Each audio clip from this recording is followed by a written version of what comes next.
So Severance Season 2. I was a huge fan of the first season of Severance and could not wait for the follow-up.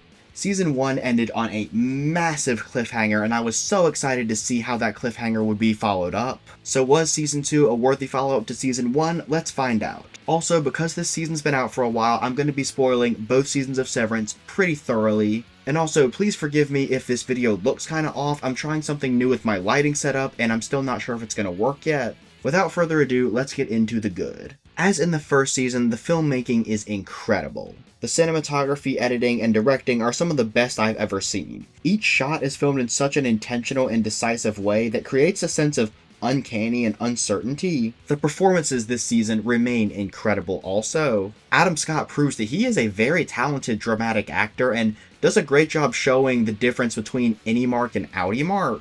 I also want to shout out Zach Cherry and Britt Lauer, who have to do a great job playing two different versions of the same person. Britt Lauer does a great job playing both Helena and Helly, as well as Helena disguised as Helly. I also really loved Dylan's storyline this season. He has such a great story about accepting who he is, and I love the contrast between Innie and outie Dylan. I love the bond that Innie Dylan forms with Gretchen, and Merritt Weaver gives a great performance. I also really liked Milchick's storyline this season. He learns to kind of stand up for himself, and I could definitely see this be the start of an arc where he turns against Lumon just like Cobell did. The subtle expressions on Tramell Tillman's face communicate so much about what's going through his mind and how he's becoming more and more indecisive. Lastly, I love the new opening title sequence this season. I'm a sucker for a creative opening credit sequence, and both seasons of Severance have done a great job with that. Let's move on to the mixed.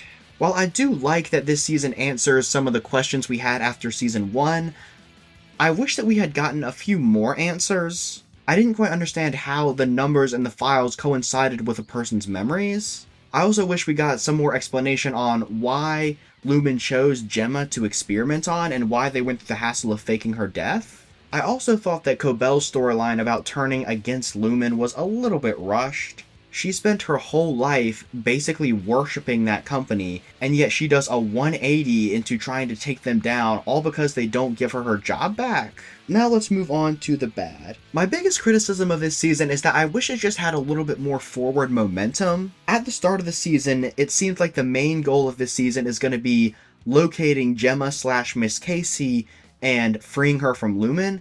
However, that only really is relevant in the first and the last few episodes. It kind of disappears from the middle chunk of the season. I also thought that Lumon gave Burt way too clear a reason for firing him. There is no way that they'd reveal that much about an Innie's life to an outie. They are way too secretive of a company for that. And my next 2 points are things that could be fixed in following seasons, but I still want to mention them here.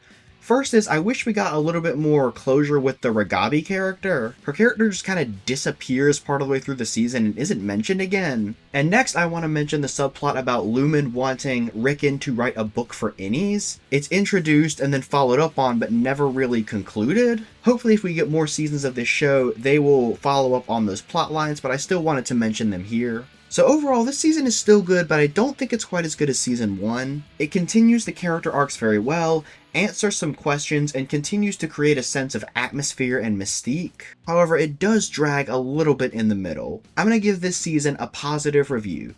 So that's it. Those were my thoughts on Severance Season 2. What did you guys think about Severance Season 2? Did you like it? Did you dislike it? Also, what are some of your theories for Severance Season 3? If you want to see more TV show reviews, click this playlist right here. As per usual, thank you all so much for watching. Be sure to subscribe.